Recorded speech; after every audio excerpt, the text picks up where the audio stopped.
नमस्कार जय श्री जगन्नाथ मु जाज्ञसिनी आपण मानक इनलेक्सी चैनल रे पुणी थे स्वागत जनावछि। आज आम 15 नवेम्बर 2025 शनिवार दिन चतुर्थ एवं पंचम श्रेणी पर लेसन नोट देखा। प्रथम पीरियड 6:30 रु 7:15। चतुर्थ एवं पंचम श्रेणी विषय हेउछि व्यायाम और ड्रिल। मुख्य धारणा व्यायाम करिवे, योग व्यायाम करिवे, योग अभ्यास कराइबे। द्वितीय पीरियड 7:15 रु 8टा।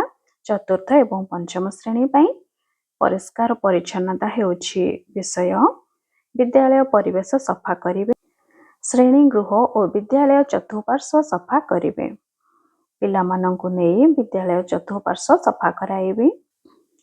तृतीय पीरियड 8टा रु 8:45। चतुर्थ श्रेणी पाई विषय साहित्य कलिका प्रसंग भल कि करिनी मुही एवं मुख्य धारणा अभ्यास कार्य 10 और 11 number.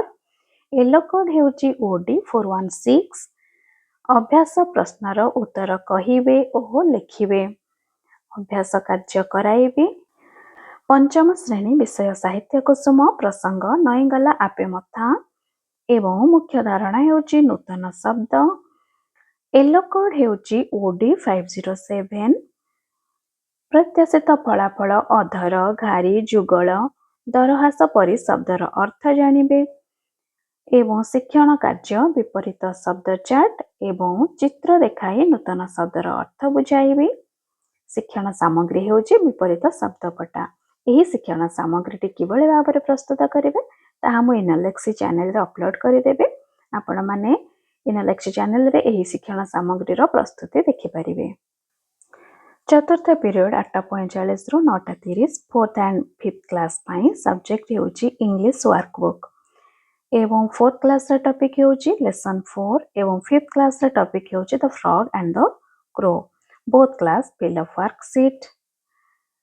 The students will fill up worksheet. I will fill up worksheet by the students. Workbook होची DLM।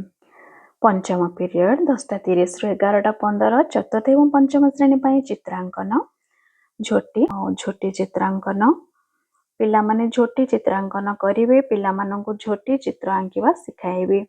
पेंसिल रंग इत्यादि शिक्षण सामग्री। षष्ठ पीरियड 11:15 रु 12टा। चतुर्थ एवं पंचम श्रेणी पाई विषय पढ़िवा गढ़िवा ओडिशा। मुख्य धारणा स्तर अनुसार शब्द और वाक्य पढ़िवे, स्तर अनुଯାୟୀ शब्द और वाक्य अनुच्छेद पढ़िवे। स्तर अनुଯାୟୀ शब्द वाक्य और अनुच्छेद पढ़िवा पाई देबे। कार्यफल होची शिक्षण सामग्री। यह थिला शनिवार दिन पाई लेसन नोट। आशा करूची वीडियोटी आपण मानक पई उपयोगी होई परिथिबो। धन्यवाद।